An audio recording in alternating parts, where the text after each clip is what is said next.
மகாபிரிவாஜனம் ஸ்ரீ லலிதா ரகசியசகஸ்திரநாமத்தில் பக்திவதிகள் அம்பிகையின் நாமங்களாகச் சொல்லிக்கொண்டு அவளுடைய லீலா வினோதங்களை சொல்லக்கூடிய நாமங்களாக சண்டிகா என்று சொல்லி அற்புதமான அந்த திருநாமத்தின் பொருளை தேவி மகாத்மத்தின் மூலமாக நமக்கு சொன்னார்கள். அடுத்ததாக அந்த சண்டிகையோடு தொடர்புடைய நாமம், ஏனென்றால் லீலைகள் இல்லையா, இங்கே அசுரர்களுடைய வதம் நடந்து கொண்டிருக்கிறது. அப்படி என்றால் அடுத்ததாக என்ன நடக்கப் போகிறது என்று சொல்லக்கூடிய நாமம் ஓம் சண்டமுண்டாசுர நிஷூதின்யை நமஹ. ஓம் சண்டமுண்டாசுர நிஷூதின்யை நமஹ. இப்போ இதில் நம்மளுக்கு வந்து சண்டை முண்டை அசுர இது எல்லாமே தெரியும். அந்த நிஷூதினி அப்படின்னா என்ன அப்படின்னா கொன்றவள் அப்படின்னு அர்த்தம்.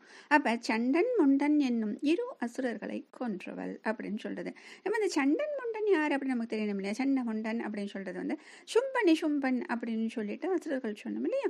அதில் இருக்கக்கூடிய படைத்தலைவர்கள் இவர்கள்.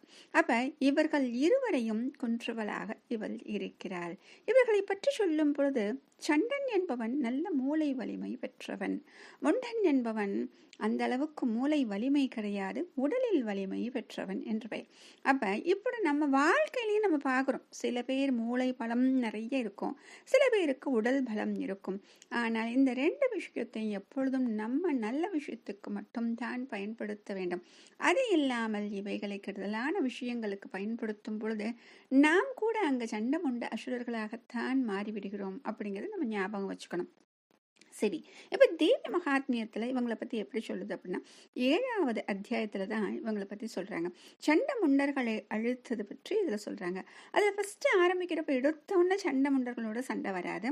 முதல்ல தூம்ரலோச்சனன் அப்படிங்கிற வந்து அம்பாலோட சண்டைக்கு செல்கிறான். அந்த சண்டையில் அவன் கொல்லப்படுகிறான். அது தெரிந்த உடனே என்ன பண்றாங்க, சும்பன் சரி அப்படின்னு சொல்லிட்டு இவர்களை அனுப்புகிறான். யார் அப்படின்னா சண்டனையும் முண்டனையும் அனுப்புகிறார்கள். இப்ப இவங்க என்ன பண்றாங்கன்னா பெரிய சைன்யத்தோடு செல்கிறார்கள். ஆயுதபாணியாக பெரிய யானைப்படை, குதிரைப்படை, தேர்ப்படை அப்படின்னு என்னென்ன இருக்கோ எல்லாத்தையும் எடுத்துட்டு அப்புறம் பாஞ்சு போய் அம்பிகை கிட்ட சண்டை போடுறாங்க. இவங்களை பார்த்த உடனேயே அம்பிகையின் கோபம், அப்படி கோபம்னா கோபம், அவ்வளவு கோபம். அந்த கோபத்தால் முகம் கருத்து போகிறது. கருப்புன்னா சாதாரண கருப்பு கிடையாது, மை வர்ணம் அப்படின்னு சொல்றது. இதுல சொல்லுவாங்க கோபேன சாஸ்தியாத் வதனம் மஷீவர்ணம் அபூத ததா அப்படின்னு சொல்றாங்க. அந்த மஷீவர்ணம் தான் மை வர்ணம். அப்ப இங்க சொல்லும் பொழுது அடுத்தது கோபம் வந்து அடுத்தது என்ன ஆகும், புருவம் நெறியும் இல்லையா, அதற்கும் அழகாக புருகுடி குட்டிலாத் தஸ்யா லலாட் திருத்தம் அப்படின்னு சொல்றாங்க. அவளுடைய புருவ நெருப்பில் இருந்து நெற்றியில் இருந்து காலி வெளியில் வருகிறாள். எப்படி, காலி கராலவதனம், கருப்பு நிறத்தில் அவள் இருக்கிறாள். கருத்த முகத்தோடு கத்தியும் பாசமும் எடுத்து கொண்டு வருகிறாள். எங்கே இருந்து, சண்டிகாதேவியின் முகத்தில் இருந்து இந்த காளி வெளியில் வருகிறாள். அப்படி வருகின்ற காளி விசித்திரமாக கட்வாங்கம் என்ற ஆயுதத்தை கையில் வைத்திருக்கிறாள். அடுத்தது எதை மாலையாக அணிந்திருக்கிறாள், நரமாலா விபூஷணா, மனித தலைகளை மாலையாக அணிந்து கொண்டு வரிப்புலி தோலை ஆடையாக அணிந்து கொண்டு பயங்கர தோற்றத்துடன் அப்படியே நாக்கு சுழன்று கொண்டிருக்கிறது. அகன்ற வாய், சிவந்த கண்கள், பயங்கர கர்ஜனை. அந்த கர்ஜனையால் 4 திசைகளையும் நிரப்புகின்றாளாம்.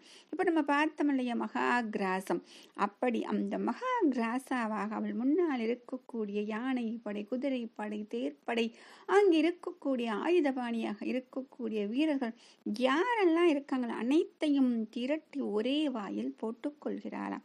சிலரை என்ன செய்கிறாள், கேசத்தால் பிடித்து இழுத்து கொன்று விடுகிறார், சிலரை காலால் மிதித்து கொன்று விடுகிறார், சிலரை பற்களால் கடித்து கொள்கிறாள். இப்படி நிமிஷத்தில் நினைத்த மாத்திரத்தில் அனைவரும் அழிக்கப்படுவதை கண்டு சண்டனுக்கும் முண்டனுக்கும் ஒன்றும் புரியவில்லை. உடனே சண்டன் ஓடி எதிரே வருகிறான். காளியின் மேல் நிறைய அம்புகளை வீசுகிறான். முண்டன் ஆயிரக்கணக்கான சக்கரங்களை ஏவுகிறான். இப்ப அனைத்தையும் அவள் எப்படி சமாளிக்கிறாள் என்றால் தன்னுடைய அகன்ற வாயை திறந்து சக்கரங்களை வாங்கி கொண்டு பற்களால் கடித்து கர்ஜனை செய்து அந்த கூரான பற்களை காண்பித்து சிரிக்கிறாளாம். அந்த சிரிப்பை பார்த்தவுடன் சண்டனுக்கும் முண்டனுக்கும் ஒன்றும் புரியவில்லை, என்ன செய்ய வேண்டும்.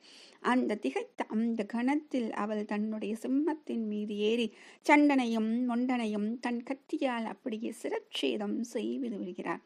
அப்படி செய்த பிறகு நேராக சண்டிகையிடம் சென்று, இதோ இவர்களுடைய தலையை சிரச்சேதம் செய்தேன், நான் வந்த வேலையை முடித்தேன், இனி நீ சொம்ப நிஷும்பர்களை அழித்து விடு அப்படின்னு சொல்லிட்டு அவள் சென்று விடுகிறாளாம்.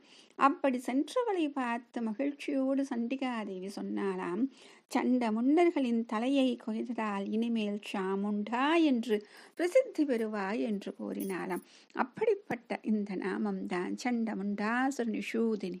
மகாபிரிவா சரணம்.